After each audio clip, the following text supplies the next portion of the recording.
سلامونه دوستانو، په نننۍ ویډیو کې درته د نسخ خط د مرکباتو دوهمه برخه یعنې د ب مرکبات ښیمه. کله چې موږ تاسو ب لیکو نو دا مارکر داسې نیسو، دغه ځای یې داسې لږ نری راولو، دا ډایرکټ پورته دغه رقم ته جګوو. دلته ورته لاندې یو ټکی ږدو، دا ب شو. بل چې دا ب ده، ب هم دغه رقم ته یو دغه ولیکه، دا رقم ته. دا بیا نور داسې لاندې راولو، دا ځای داسې کوو، د کرښې سره یې سیده راولو. دلته پاس دوه ټکي ورته ورکوو، دا ب ت ده.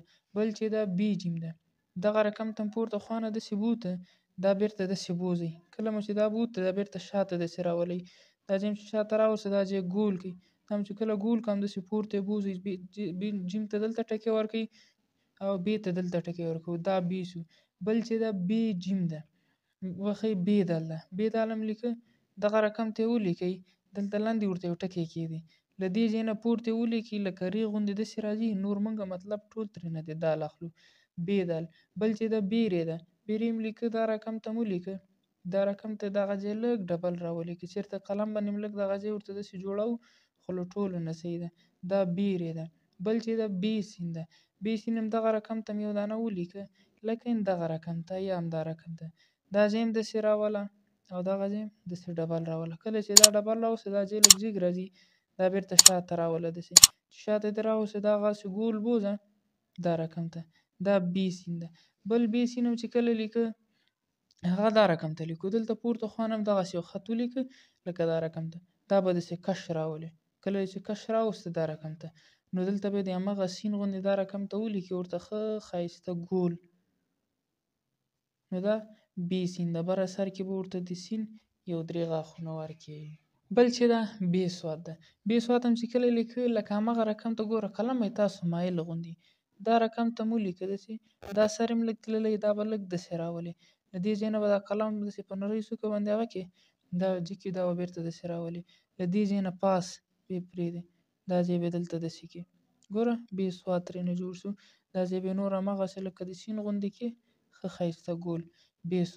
بل چې دا ب ت ده، ب ت هم چې کله لیکه، هغه هم دغه رقم ته د ص غوندې یو شی ده.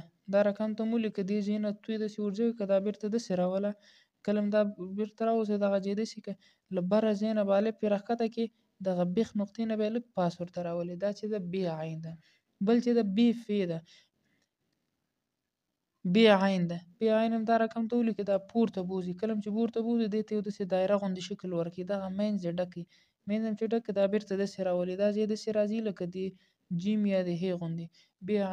بل چې دا ب ف ده، ب ف هم دا رقم ته مو لیکه، دا داسې راولي.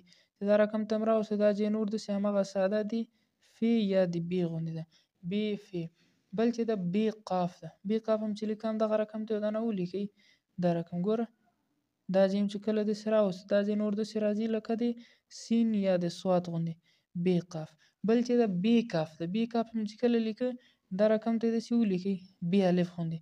دې ځای نه کاف داسې ورته ورکړئ. کله مو چې کاف ورته ورکړه، لاندې به ټکی ورکړئ، دا ځای به یې دغه شان ته راولئ، ب ک.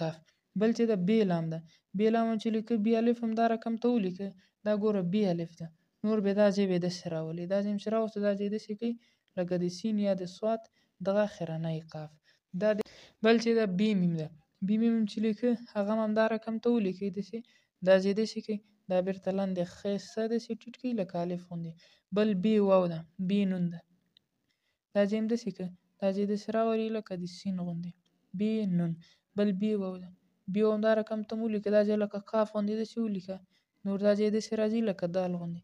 بل ب ه ده، ب ه هم دا رقم ته مو لیکه، دا ځای به داسې دل غوندې راولئ. کله هم چې دل غوندې راوسته، دا ځای به یې داسې کړئ، دلته دې خوا نه یو حمزه غوندې ورته ورکړئ. بل ب الف، ب لام الف ده، ب لام الف هم دا رقم ته ولیکه، ب الف، دا ځای داسې راولئ، دا ځای به یې لږ جګ راځي، الف یې دا ځای داسې کړه. بل چې دا ب ی ده، ب ی هم لیکه، دا رقم ته مو لیکه، دا ځای داسې راولئ، دا ځای به یې ښه ښایسته داسې ګول غوندې راولئ، ب ی. بل چې دا ب ی دا رقم ته هم لیکلی شو. نو دا وه زموږ د نن ورځې د نسخ د خط، د نستعلیق خط دوهمه برخه.